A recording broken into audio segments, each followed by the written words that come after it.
best known versus best product. You know, it's such an interesting concept to think about. The thing that might be the best of anything in the world might not actually be the best. It's just the best known. So, perfect example. If I had 2 cups of Coca-Cola, or at least I told you, one was Coca-Cola and the other one was something else. And this other product you had never heard of, it had the exact taste of Coca-Cola, but it had no sugar in it. It had vitamins. It was filled full of benefits, but you've never heard of it. It was even less expensive to buy. Would you buy it? Truthfully, you would not. Everybody says naturally, yeah, I would definitely buy it. Why not? But put to the test, you're going to go with what you know, and that's Coca-Cola. Why? Because it's better known. You know, I told somebody recently that I'm a world-class comedian and Mr. Unknown. I said that for a reason, because I am a world-class comedian, but nobody knows me.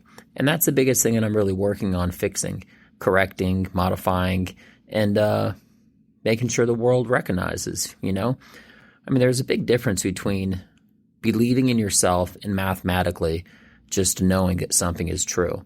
I can believe that I'm the best in the world, or the second best, or maybe not either of those two, maybe just world-class. What does world-class mean? That means I look at them as my peers. However, peers that don't know me. It's kind of a weird concept, but it's an interesting truth.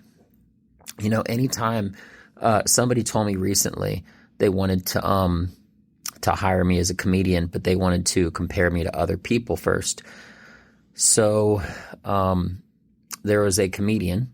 They didn't tell me the name, and they decided to go with the other guy.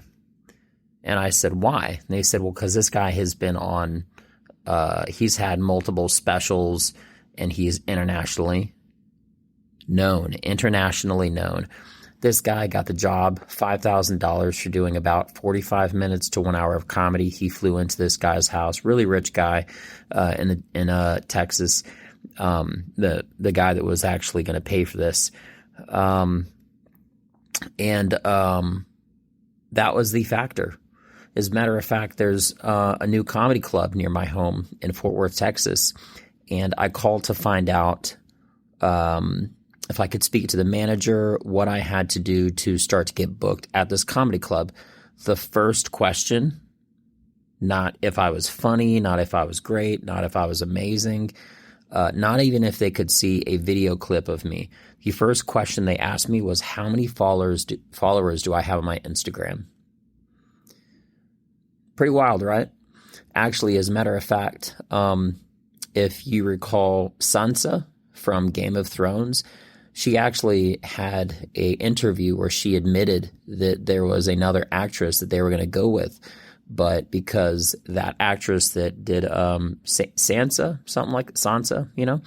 Anyway, she had more followers on Instagram, and she was more known as far as in a social way, that they chose her as opposed to someone who was more famous but had less Instagram followers. They literally said, because this shows the reach of how many people are current with who you are today. You know what I mean? I mean, like a Robert De Niro, really, for example. Robert De Niro, really, that guy's a world-class actor, hands down, right?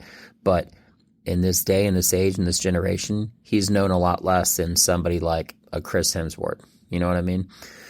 And it's kind of crazy to say, but it's all true. So, you know, I've been thinking about how to phrase this recently, and hopefully I really hit the nail on the head, because this podcast is all about my ventures, my thoughts, and my way climbing up the ladder of comedy. But I'm telling you right now, I've been studying the social media beast for about 2.5 years now. I relatively got myself my own master's degree. And in the course of about 30 days, I went from having 402 followers to almost 1,000. So that means the law of metrics, if I multiply 1,000 by 30 more days, that'll go from 1,000 to multiply that by 2. That'll be 2,000. In 90 days, I'll have 4,000. In 120 days, I'll have, so essentially every 30 days, doubling my numbers. That's metrically what it's looking. Now, I'm not going to get into how I'm doing all of this, but I can tell you that I've had prior posts, if you look at them on my prior podcast episodes, that kind of get into doing how I did and what I did and stuff like that. So I'm making my goal. I'm climbing up that ladder. And I actually have a lot of new content ideas that I'm going to be doing. If you ever noticed, like as far as like YouTube videos, the thumbnail is always like a big important aspect, right?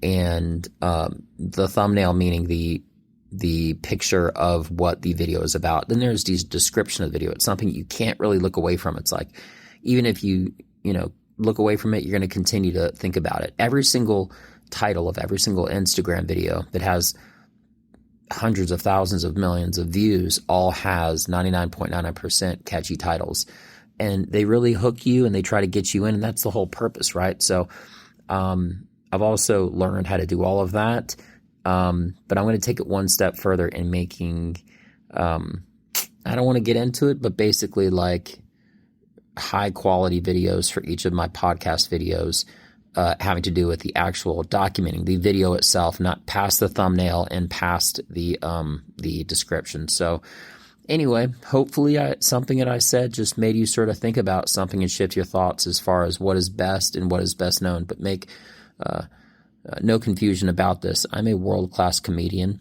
I am Mr. Unknown, but not for long. You guys have a great rest of your day. Thank you so much for your time for listening. I'm Benja Welldone. Check me out on Instagram, the YouTube at Benja, Benja, Welldone, Welldone. Thank you for your time. I'm out. Peace.